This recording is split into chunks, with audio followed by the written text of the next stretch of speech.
Hey team, this is Velasquez, and here we are with our first flipped lecture. I can hear your applause coming through the video screen.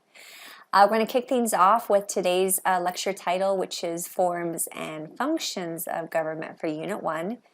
So reminder, as you're getting settled in for our flipped lecture, you want to find a spot that you're going to be able to jot down some notes.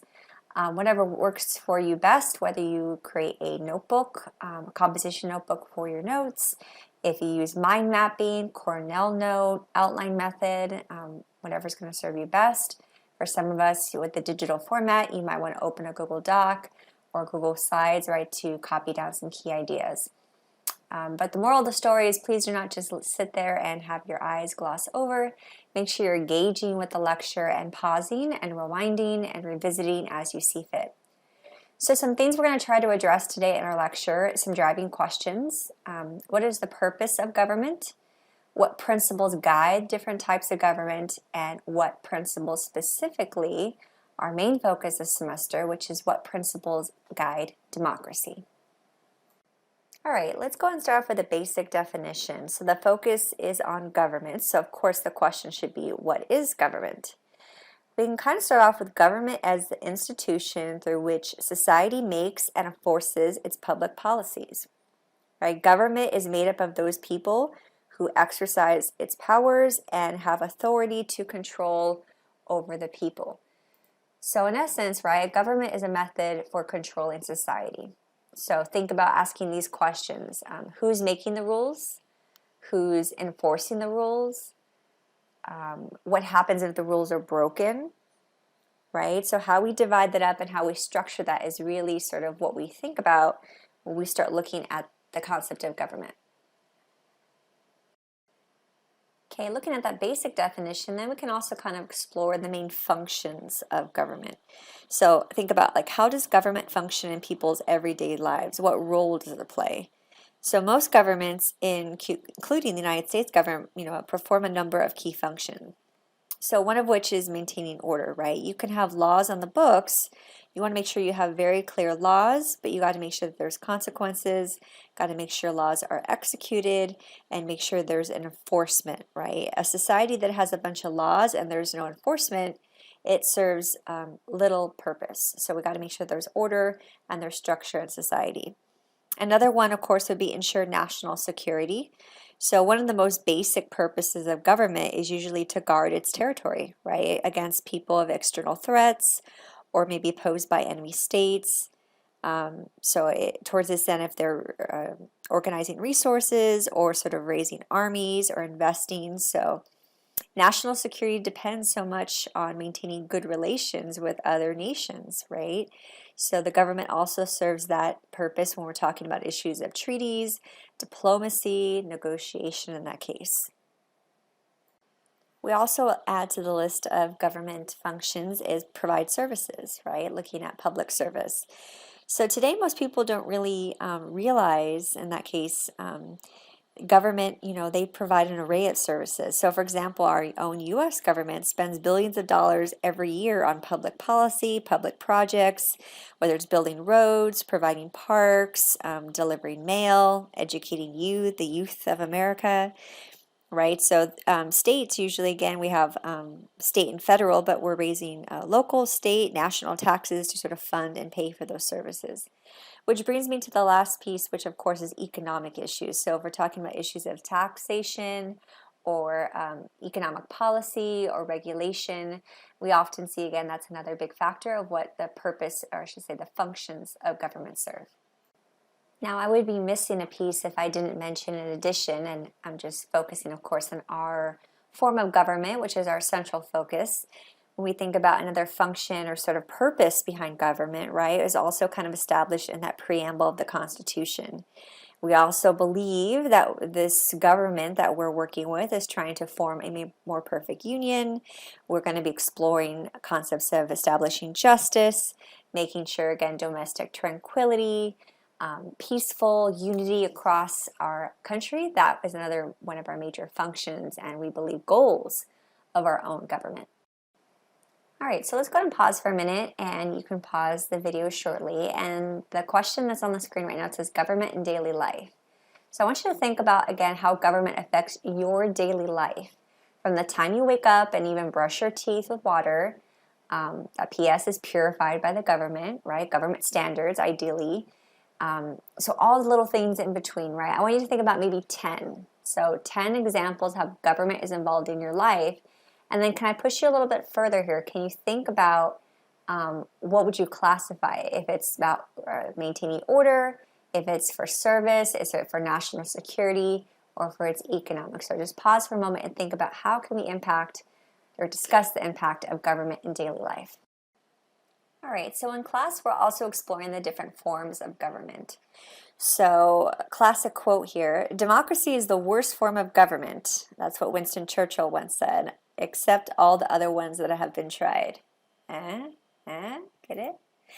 One of our types of government that we look at is a structure of monarchy. So when we think of monarchy, we think usually ruled by a monarch, such as usually a king or queen, belongs to a royal family.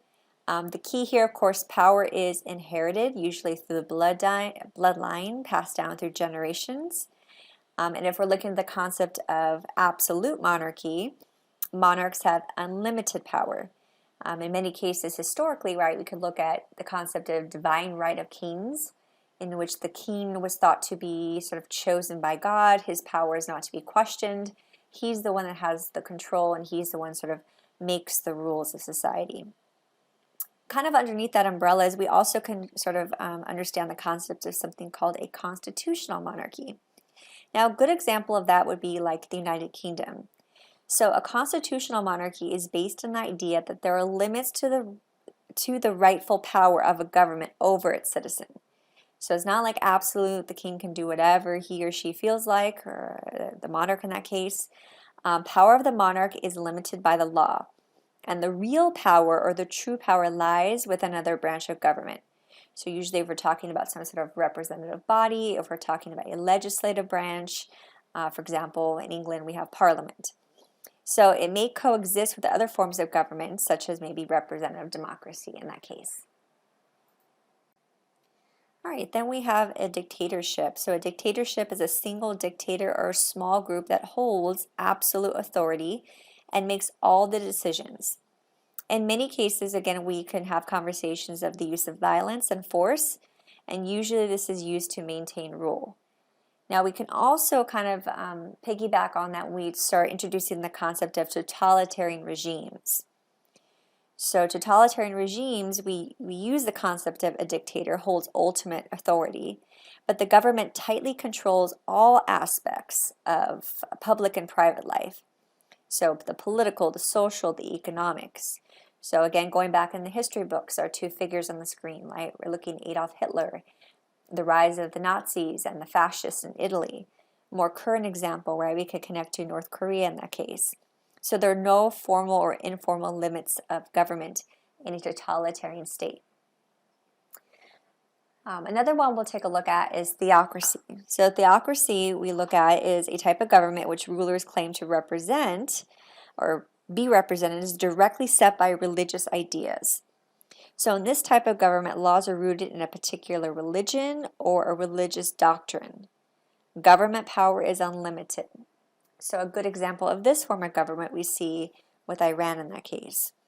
So that would be an example of a theocracy type of government. All right, and then we're going to get to our central focus of this course, which is the concept of democracy.